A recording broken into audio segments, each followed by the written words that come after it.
Kalau kami ya satu-satunya faktor yang paling berdampak ya karena habitat ya. Karena ketika habitat rusak itu bukan hanya hutannya rusak, tapi seluruh ekosistem. Ekosistem berarti itu mempengaruhi misalnya cadangan pakan alami mereka di alam. Jadi kalau habitatnya rusak itu akan merusak seluruh ekosistem sehingga menyebabkan misalnya pakan alami mereka nggak ada di habitat itu.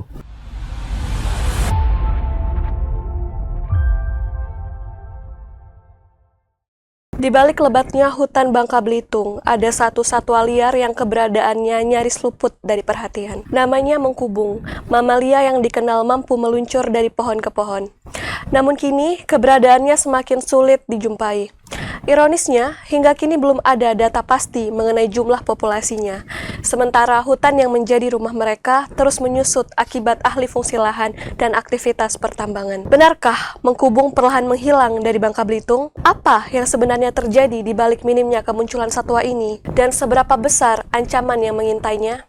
Simak selengkapnya di Saksi Kata Bangka Pos.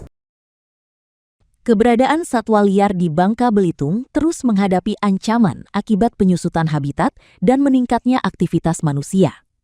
Salah satu satwa yang terdampak adalah mengkubung, mamalia yang berperan penting menjaga keseimbangan ekosistem hutan. Hal itu disampaikan manajer Lembaga Konservasi Pusat Penyelamatan Satwa Alobi Bangka Belitung, Andy R. Yusuf, dalam dialog Ruang Tengah Bangka Pos. Mengkubung, yang juga dikenal sebagai kolugo, hidup di hutan tropis dan berpindah dari pohon ke pohon dengan meluncur menggunakan selaput kulit di tubuhnya. Satwa ini sangat bergantung pada keberadaan hutan yang masih terjaga. Namun hingga kini, belum ada data pasti mengenai populasi mengkubung di Bangka Belitung. Deforestasi akibat aktivitas pertambangan dan perluasan perkebunan dinilai terus mempersempit habitat satwa liar, sehingga meningkatkan potensi konflik antara manusia dan satwa di alam.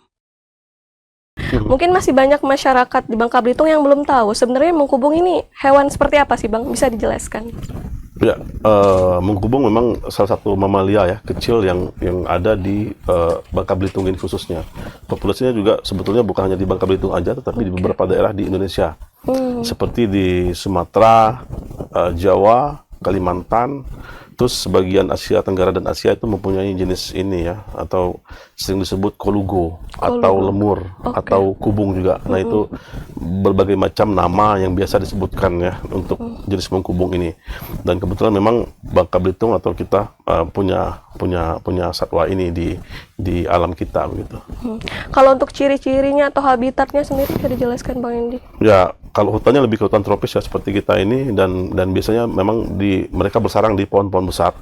Nah itu dan kemudian memang ciri-cirinya itu seperti tupai ya, seperti tupai tapi seperti bersayap, tapi sebenarnya bukan bersayap.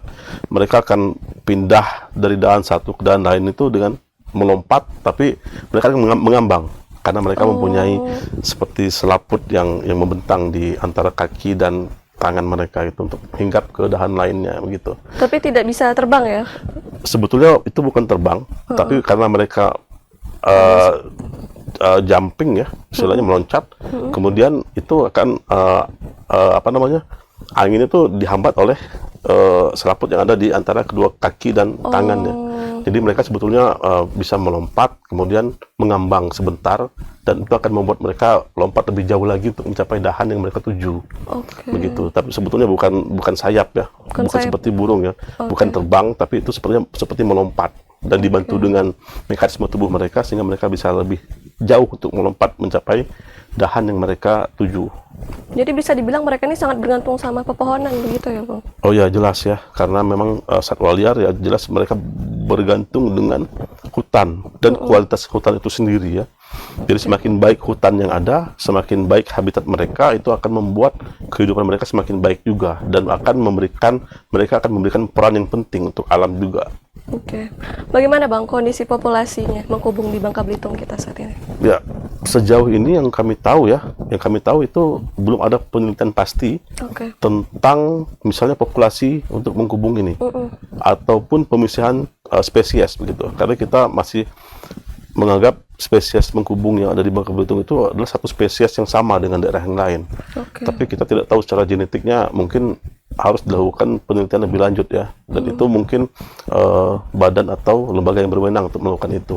Sama juga seperti dengan populasi mereka di alam. Nah itu kami belum tahu pasti atau kami belum pernah melakukan riset itu, tapi mudah-mudahan nanti ada yang melakukan itu ya. Nah, jadi populasi mereka itu kita akan mengetahui seberapa banyak di alam begitu kan. Karena sampai saat ini kita belum pernah tahu jumlah populasi satwa liar. Termasuk dengan satwa liar yang lain seperti kukang yang kita punya ya, kemudian tarsius, kemudian kita punya binturong, kita punya terenggiling.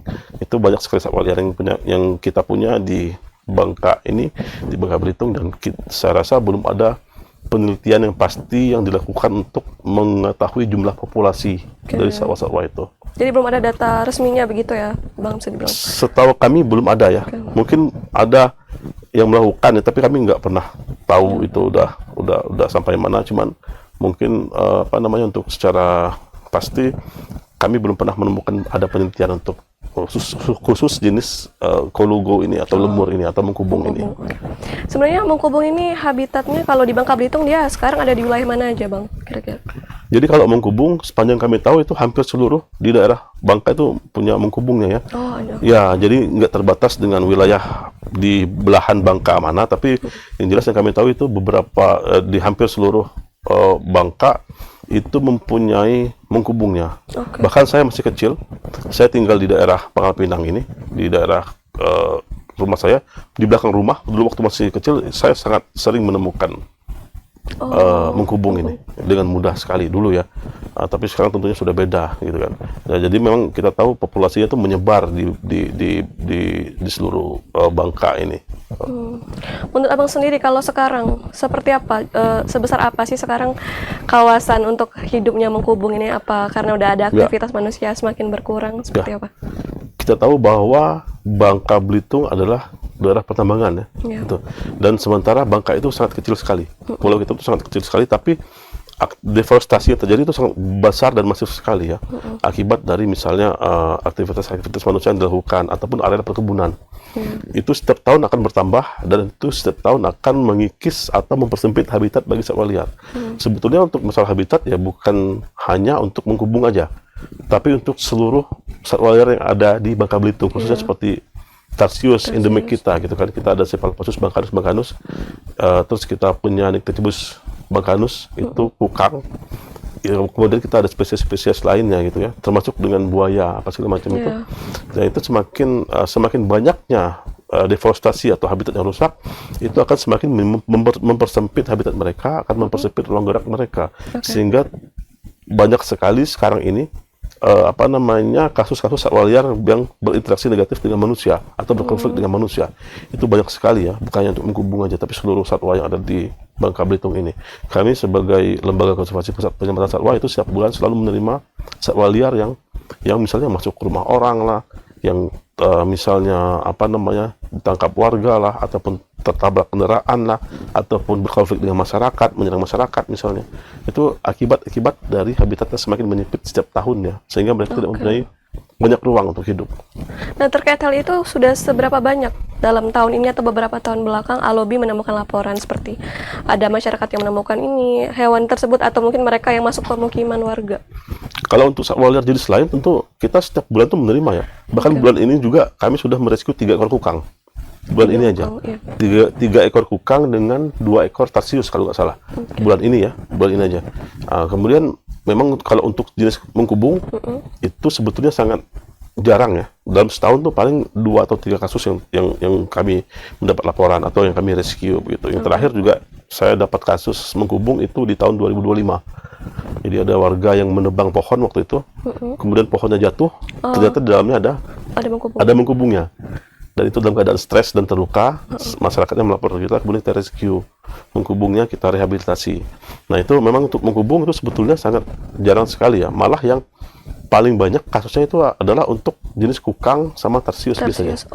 Dan buaya. Buaya muara itu juga Indonesia atau Bangka Belitung salah satu yang tertinggi di dunia untuk kasus serangan yang terjadi. Gitu. Jadi memang banyak sekali kasus satwa liar.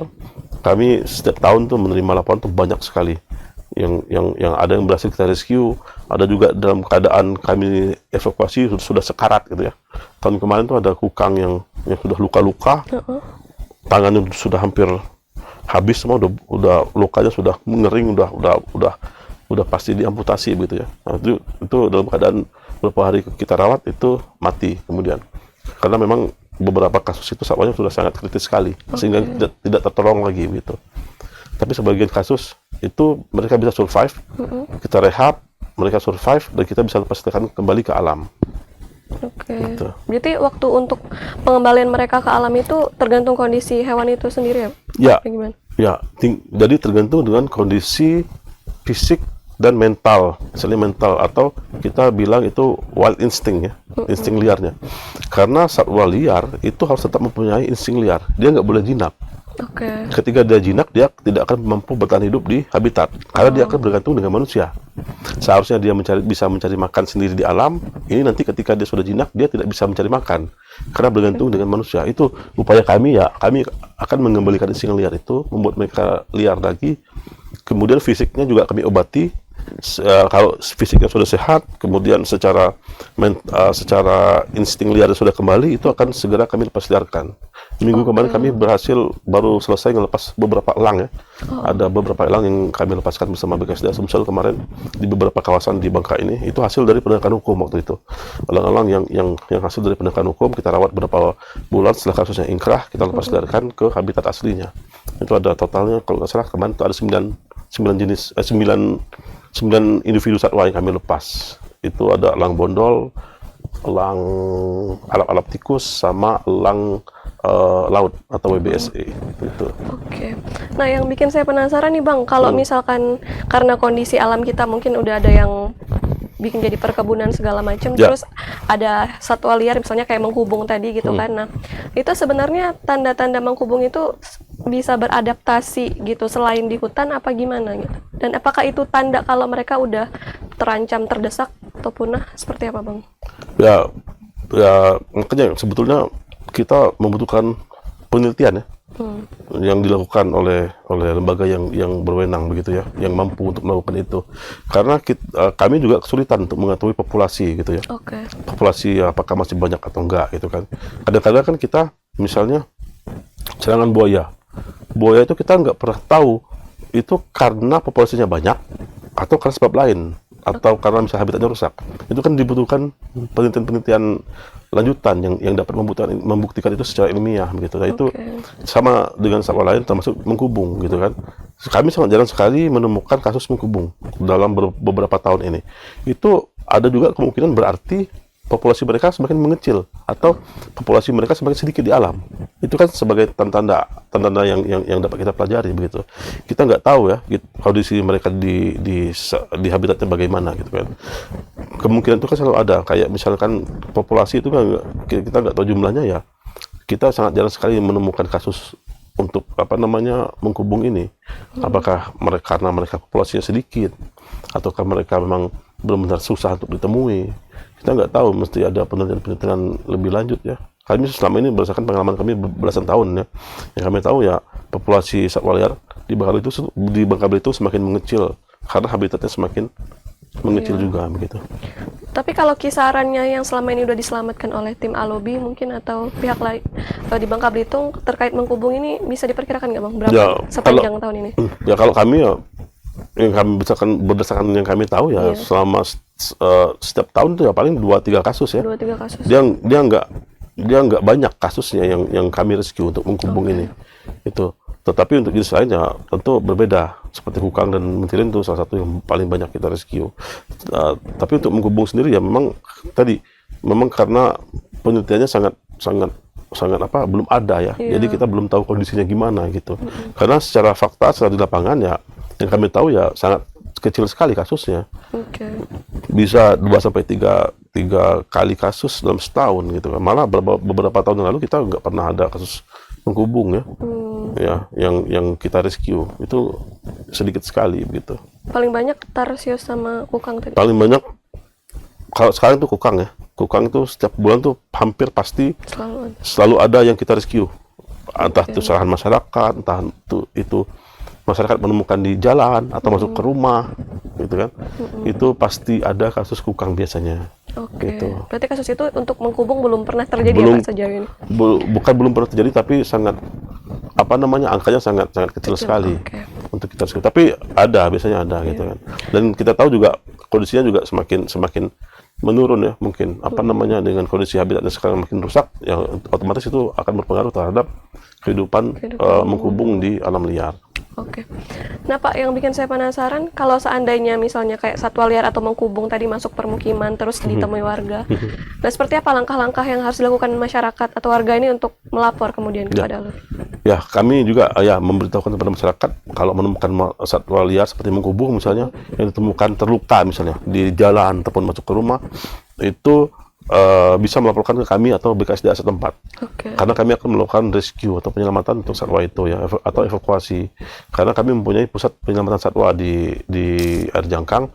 Itu nanti setelah kami evakuasi atau rescue, itu akan diobati oleh dokter hewan kami. Oh, sudah ada dokter hewan? Ya, kami ada dokter hewan yang standby di sana. Jadi dokter hewan kami akan memeriksa secara fisik ya. Kemudian kalaupun misalkan satwa itu atau mengkubung itu masih fresh dari alam, misalnya tidak terdapat luka dan insting liarnya masih bagus, itu biasanya kita melakukan hard release ya, langsung kita rilis biasanya. Kalaupun masih butuh mendapatkan perawatan, ya kami tentu rehabilitasi dulu sebelum kami rilis begitu. Jadi kalau masyarakat menemukan mengkubung yang butuh pertolongan misalnya, itu laporkan ke kami atau BKSDA atau langsung datang ke PPS kami juga nggak apa-apa. Nanti bisa kami tangani untuk proses lebih lanjutnya. Oke, tidak perlu takut ya Pak. Mungkin ada masyarakat yang kalau ketemu satwa liar mungkin takut terkena apa gitu dan pendapat hukumnya. Itu berarti bebas ya Pak? Ya tidak, ya intinya kan penyerahan itu kan istilah berdasarkan laporan masyarakat begitu ya. Kalau masyarakat sudah melapor ya pasti kami akan merespon begitu semampu kami gitu kan. Kadang-kadang juga kami adalah perpanjangan tangan dari negara, dari pemerintah begitu ya, bersama BKSDA begitu. Karena kami di bawah BKSDA, bermitra dengan BKSDA untuk melakukan rescue, rehab dan rehabilitasi melalui PPS kami. Jadi kami sebisa mungkin kalau untuk yang dilindungi undang-undang khususnya satwa liar itu kami akan respon dan kami akan rescue gitu ya. Tapi kadang juga permasalahan kami adalah kadang-kadang banyak juga laporan yang anjing misalnya, kucing. Nah itu kami sebetulnya nggak bisa rescue karena tupoksi kami adalah satwa liar yang dilindungi undang-undang begitu. Nah, ada yang melapor anjing dan banyak. Jadi itu keterbatasan kami gitu ya. Kalau kami bisa rescue. Tapi ada kasus yang kami nggak bisa lakukan rescue gitu kan, ada keterbatasan. Nah itu kami nggak bisa. Kami akan menghubungi kelompok lain ya. Kami terkoneksi dengan kelompok-kelompok lain, misalnya kelompok pecinta kucing atau pecinta anjing, itu mereka akan melakukan rescue untuk itu. Oke, jadi ada kolaborasi. Ada kolaborasi yang kita lakukan dengan beberapa organisasi yang memang tupoksinya untuk mengurusi itu. Oke, menurut Bang Endi, ada nggak faktor lain selain yang kita bicarakan tadi terkait mungkin habitat dari satwa liar seperti mengkubung yang mulai mengecil atau apa? Kalau kami ya satu-satunya faktor yang paling berdampak ya karena habitat ya. Karena ketika habitat rusak itu bukan hanya hutan yang rusak, tapi seluruh ekosistem. Ekosistem berarti itu mempengaruhi misalnya cadangan pakan alami mereka di alam. Jadi kalau habitatnya rusak itu akan merusak seluruh ekosistem sehingga menyebabkan misalnya pakan alami mereka nggak ada di habitat itu. Rumah mereka sudah rusak. Nah itu akan membuat satwa liar khususnya mengkubung ini akan semakin terhimpit dengan kondisi itu, sehingga memaksa mereka biasanya keluar dari habitatnya, kemudian nanti masuk ke rumah warga ataupun ke jalan, akhirnya ditabrak kendaraan misalnya. Yang seharusnya mereka di dalam hutan, tapi memaksa mereka untuk keluar karena mereka nggak bisa apa-apa lagi karena hutannya udah rusak gitu kan. Jadi pentingnya itu sebetulnya yang harus kita lakukan adalah menjaga habitat satwa liar, karena itu akan menjaga mereka juga. Karena ketika kita merusak habitat, itu akan merusak hutan dan itu akan merusak ekosistem yang ada. Dan semua itu berkaitan. Itu nggak boleh dirusak, itu harus dijaga. Sejauh ini kalau dari Alobi sendiri, apa kendala yang pernah ditemukan atau yang paling sulit saat melakukan proses penyelamatan? Tidak hanya ke mengkubung, tapi satwa liar yang lain. Ya, seluruh satwa liar ya. Intinya saya untuk seluruh satwa liar ya, kadang-kadang kita rescue itu kondisinya udah parah ya. Udah dalam keadaan luka berat, udah parah, itu nggak banyak yang kita rescue. Setelah kita rescue, kita rawat beberapa hari itu mati. Nah itu sangat banyak sekali juga kasusnya. Nah, itu sangat menjadi tantangan buat kami. Kemudian kami mempunyai fasilitas yang terbatas. kandang kami terbatas begitu ya untuk merehabilitasi satwa. Jadi dengan banyaknya satwa yang masuk ya itu akan membebani kami untuk melakukan penyelamatan atau rescue untuk satwa liar begitu. Jadi sementara kasus satwa liar itu sangat banyak sekali begitu di Bangka Belitung ini. Jadi itu salah satu kendala-kendala kami begitu ya. Kami juga mempunyai keterbatasan ya untuk operasional untuk semuanya gitu kan. Tapi yang jelas ya kami akan tetap melakukan penyelamatan satwa liar semampu kami karena memang mereka sangat penting untuk kita. Apalagi mereka adalah bagian dari kekayaan kita, kekayaan negara kita, biodiversitas kita. Jadi memang kewajiban kita harus menjaga mereka agar tetap eksis di satwa liar, di habitatnya. Oke, kalau dari sumber daya sendiri, apakah sudah cukup gitu dan bantuan-bantuan relawan terkait penyelamatan? Kalau masalah itu ya memang kami selalu membutuhkan bantuan dari siapapun ya, karena NGO seperti kami ini adalah non-profit dan jelas kami membutuhkan semua kolaborasi dengan pihak-pihak lain ya, dengan instansi, dengan organisasi lain, dengan pemerintah, dengan apapun itu, dengan NGO luar misalnya, itu kita harus saling berkolaborasi karena pekerjaan yang kami lakukan itu kita nggak bisa melakukannya sendiri. Jadi kita harus berkoordinasi dengan pihak-pihak termasuk dengan media gitu kan. Itu harus ada kolaborasi yang baik antar instansi dengan kita begitu, karena tadi pekerjaan yang kita lakukan seutuhnya adalah bukan buat kita, bukan buat lobby sendiri, tapi buat seluruh masyarakat Bangka Belitung terutama ya, dan untuk Indonesia gitu ya, karena kita menjaga keanekaragaman hayati yang ada begitu. Jadi itu juga harus dilakukan kolaborasi dengan pihak-pihak lain yang kita nggak bisa melakukan sendiri. Kita masih butuh bantuan orang lain gitu untuk melakukan itu. Kita membutuhkan support, bantuan support dari yang lain gitu dinas kan, terkait juga. Dinas terkait khususnya itu, dan termasuk organisasi yang lain gitu kan, teman-teman yang lain yang melakukan ini ya kita harus berkolaborasi semua gitu. Karena tadi ya pekerjaan ini sebetulnya sangat sulit sekali di tengah gempuran kerusakan habitat terjadi. Itu sangat menyulitkan kita sebetulnya, makanya kita butuh banyak dukungan dari berbagai pihak gitu kan, semua instansi yang ada, semua pihak yang ada itu harus saling support untuk melakukan pekerjaan ini. Termasuk sarana-sarana yang masih kurang tadi mungkin ya Bang, kayak kandang atau apa? Iya, kan setiap pekerjaan itu pasti ada kekurangannya. Apapun itu, termasuk kami ya. Kami dengan keterbatasan kami ya, kami kalau dikatakan kekurangannya apa ya banyak sekali ya. Itu sangat banyak sekali kekurangannya. Dari sumber daya, dari fasilitas, sarana, pendanaan, semua ya pasti kita membutuhkan banyak usaha untuk membuat itu menjadi sempurna begitu. Makanya kita membutuhkan perhatian atau membutuhkan kolaborasi, membutuhkan koordinasi dengan pihak-pihak lain agar kita dapat memudahkan pekerjaan kita nantinya untuk melakukan pekerjaan-pekerjaan ini gitu. Oke. Baik Bang, terakhir mungkin kira-kira pesan atau hal-hal yang ingin disampaikan kepada masyarakat kita, dinas terkait, relawan terkait populasi satwa liar dan juga bagaimana cara menjaga ekosistem alam. Langsung. Ya, pesan kami adalah yang pertama adalah menjaga habitat satwa liar di alam. Itu sangat penting karena apa? Karena memang habitat satwa liar itu dibutuhkan oleh satwa liar itu sendiri. Mereka nanti akan menjaga habitat mereka akan menjaga kawasan mereka, sehingga nanti efeknya buat kita juga manusia begitu ya. Mereka akan menjaga hutan kita, mereka membantu penyerbukan alami di alam, mereka membantu membuat hutan-hutan baru gitu kan, dengan menyebarkan bibit. Nah, itu sangat penting bagi kita dan fungsi mereka sangat penting sekali di alam. Jadi jangan pernah untuk melakukan eksploitasi terhadap satwa liar, ditangkap untuk dipelihara misalnya, diperjualbelikan atau dibunuh untuk kesenangan, misalnya untuk berburu apa segala macam, itu jangan pernah dilakukan. Karena satwa liar mempunyai fungsi yang penting buat ekosistem alam, dan nanti alam memberikan yang terbaik juga buat kita. Apalagi ketika satwa liar itu dilindungi undang-undang. Itu nggak boleh dilakukan kerusakan habitatnya, nggak boleh dilakukan penebangan pohonnya, nggak boleh dilakukan perburuannya gitu kan. Kita harus menjaga itu sehingga nanti alam akan memberikan yang terbaik bagi kita. Yang paling terbaik adalah kita bisa berdampingan hidup dengan satwa liar. Nah, itu yang paling penting. Jadi kita harus menjaga satwa liar, menjaga habitatnya, karena nanti efeknya akan kembali ke kita juga gitu. Baik Bang Indi, terima kasih banyak atas informasi yang diberikan. Semoga bermanfaat bagi masyarakat kita.